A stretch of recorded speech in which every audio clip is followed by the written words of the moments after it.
Assalamualaikum warahmatullahi wabarakatuh. Salam sejahtera, salam persatuan Nusantara, dan salam sehat untuk kita semua.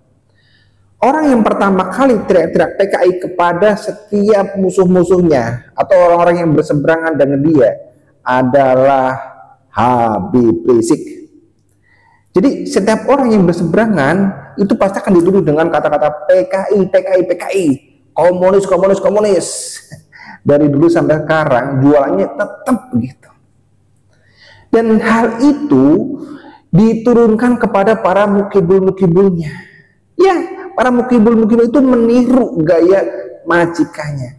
Jadi kalau debat, kalau komentar atau apapun, itu pasti akan menuduh kamu PKI, kamu komunis, wah PKC, PKC, ganyang PKI. Gitu. Ini saya kepingin menjelaskan ya, pengen menjelaskan. Dan tujuan saya bukan untuk menyadarkan, tetapi untuk sekedar kalian tahu saja lah. Wahai para mukibul yang selalu menuduh orang lain yang tidak sepaham itu dengan sebutan PKI, dengan sebutan komunis. Sebenarnya siapa yang komunis? Sebenarnya siapa yang PKI? Ada fakta-fakta yang menarik seputar PKI. Jadi kalau kamu sebagai mukibul itu goblok hanya mengikuti juraganya, ya pantas. Karena kalian jelas tidak tahu sejarah. Ya mukibul itu memang orang-orang goblok sehingga ya tidak paham sebenarnya siapa yang PKI gitu loh. PKI, teriak PKI, goblok namanya kamu ya. Nanti didengerin, tapi kamu gak usah sadar. Cukup didengerin biar kamu tahu gitu ya. Wahai para mukibul goblok. Assalamualaikum warahmatullahi wabarakatuh. Selamat datang guys di channel Diam Saudara. Komentar-komentar itu ya selalu muncul kata-kata komunis PKI gitu. Bosan sebetulnya. Coba deh dengan tuduhan-tuduhan yang lain, tuduhan yang lebih kreatif, jangan hanya nuduh PKI komunis gitu. Tahukah kalian ya gini, Tarim itu adalah kota di Yaman pada tahun 1967 sampai tahun 1990. Tarim itu berada di wilayah Yaman Selatan.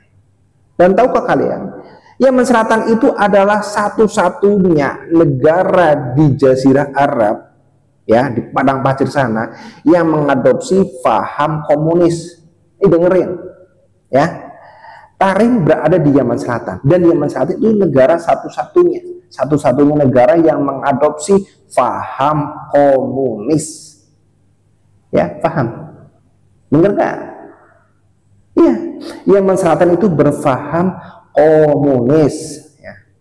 Bahkan pada tahun 1986 sampai tahun 1990 ada seorang yang bernama Haidar Abu Bakar Al-Attas. Ya, Haidar Abu Bakar Al-Attas. Tahu nggak? Al-Attas itu marga siapa? Marga Bali, sama seperti marga majikan kalian. Iya. Haidar Abu Bakar Al-Attas, dia ini adalah satu-satunya presiden, satu-satunya presiden di negara komunis. Jadi jelas ya, bahwa ada seorang yang katanya cucu Nabi itu menjadi presiden di negara komunis, namanya Haidar Abu Bakar Al-Attas. Jadi luput salah kalau kalian mengatakan kami itu komunis. Tuh, junjungan kalian itu yang komunis. Junjungan kalian itu berasal dari negara komunis, jangan salah. Itu di Yaman. Ayo balik ke Indonesia ya. Pada tahun 1948 ada seorang yang katanya ya Zuriah Rasul, katanya Sayyid, ternyata Habib, karena dari klan Bali, yang bernama Musa Al-Munawar. Paham? Al-Munawar itu marganya Ba'alwi, marga yang kalian sembah-sembah itu. Siapa dia? Dia adalah gembong PKI. Iya, gembong PKI, dan akhirnya di modar. Kemudian ada lagi nih di Kalimantan Barat. Ada Barokbah bersaudara, yaitu Sofyan Barokbah dan Fahrul Barokbah. Mereka ini sama-sama Barokbah, sama-sama dari klan Ba'alwi, yaitu klan junjungan kalian. Klan yang kalian sembah-sembah, klan yang kalian anggap sebagai cucu Nabi. Ya, itu di Kalimantan Barat. Dan akhirnya Inna lillahi wa inna ilaihi raji'un. Kalau umat Islam sih begitu ya, tapi nggak tahu umatnya Bali. Tidak hanya itu, tahun 1965 muncul yang namanya DN Aidit. Nah, DN Aidit siapa Aidit itu? Aidit itu pun nama marga Ba'alwi, nama yang katanya adalah junjungan kalian, majikan kalian. Wahai jongos, wahai budak. Iya, kemudian namanya kalau Aidit itu karena PKI sehingga dihapuskan. Tidak dianggap, wah DNA itu bukan marga kita kok, kita nggak kenal Aidit gitu. Marga sendiri karena jadi PKI itu tidak dianggap, tidak dianggap gitu. Mungkin Aidit itu sakitnya tuh di sini gitu ya. Tetapi ketika keluarga besarnya itu Aidit itu tidak dianggap, tetapi makam-makam Leluhur Nusantara itu dianggap, diklaim. Ini kan konyol. Tapi kalian jongos-jongos, saya tidak kepengen kalian itu sadar, cukup tahu saja gitu ya, bahwa kelompok yang kalian banggakan dan kelompok yang kalian agung-agung sebagai cucu Rasul, mereka ini adalah gudangnya PKI. Jadi kalau kalian menuduh kami yang tidak sepaham dengan majikan kalian, yang tidak sepaham dengan kalian, itu kalian tuduh sebagai PKI, sebagai komunis, adalah salah besar. Karena yang pakai junjungan itu adalah majikan kalian.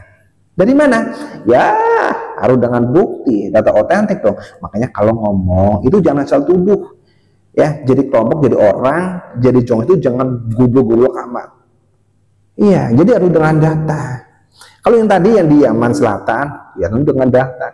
Kalau dia percaya, cari di Google atau tanya ke majikan kalian atau tanya, bener nggak sih Yaman Selatan itu adalah negara komunis? Kemudian ada Haidar Abu Bakar Al-Atos itu pernah menjadi residen di negara komunis tersebut. Tanya ke junjungan kalian. Jadi di luar negeri, di Indonesia, kalian ini adalah kelompok PKI, gerombolan PKI. Jadi salah kalau nuduh-nuduh orang lain itu sebagai PKI. Ya, makanya kalau jadi budak itu agak sedikit cerdas gitulah, biar nggak terlalu lucu gitu ya. Iya.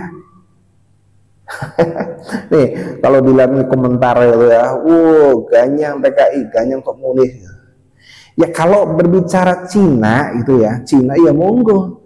Emang Cina negara komunis, yang komunis itu Korea Utara, Kim Jong Un itu namanya, Mas Bro Kim Jong Un. Coba kalian teriak-teriak PKI sana, rampung kamu. Ngomong PKI, teriak-teriak PKI cuma kepada kami kita. Lagian kita bukan PKI, kita berada di negara Republik Indonesia, di negara Nusantara. Tapi majikan kalian yang selalu diagung-agungkan dan kalian anggap sebagai cucu Rasul, ternyata mereka adalah gerombolan PKI. Iya memper, ya pantas, karena mereka itu ber-DNA Yahudi Askenazi dari suku Khazar, dari Kaukasus. Haplogramnya G. Kalau saya, jadi tahu nggak ya? Rahasia. Iya rahasia. Ntar jadi sombong ya. Jadi stop ya, stop untuk menuduh orang lain, menuduh yang tidak sepaham dengan kalian, dengan majikan kalian tuduh dengan PKI komunis itu. Stop. Malu, malu. Kalau kalian punya otak, kalian ya sedikit cerdas begitu ya, harusnya malu ya. Jadi jangan teriak-teriak PKI, karena itu sedang menderaki diri kalian sendiri. Apalagi kalian ini jongos gitu ya. Jadi menderaki diri kalian dan menderaki majikan kalian. Jadi kalau Habib Rizik teriak PKI komunis, sebenarnya dia lagi ngomong diri sendiri gitu ya, ngomong diri sendiri, biar seolah orang lain yang jadi PKI-nya, padahal sebetulnya ya mereka sendiri. Oke, jongos, budak, sudah paham ya? Tapi kalian nggak perlu sadar, cukup tahu saja, gitu ya, biar kalian tambah cerdas. Ini bagi yang bukan budak gitu ya. Kita harus menjaga negeri ini, jangan sampai seperti mereka gobloknya ya. Mereka menjaga negeri dari tangan-tangan orang-orang jahat, dari para pencuri makam dan dari para pencuri nasab.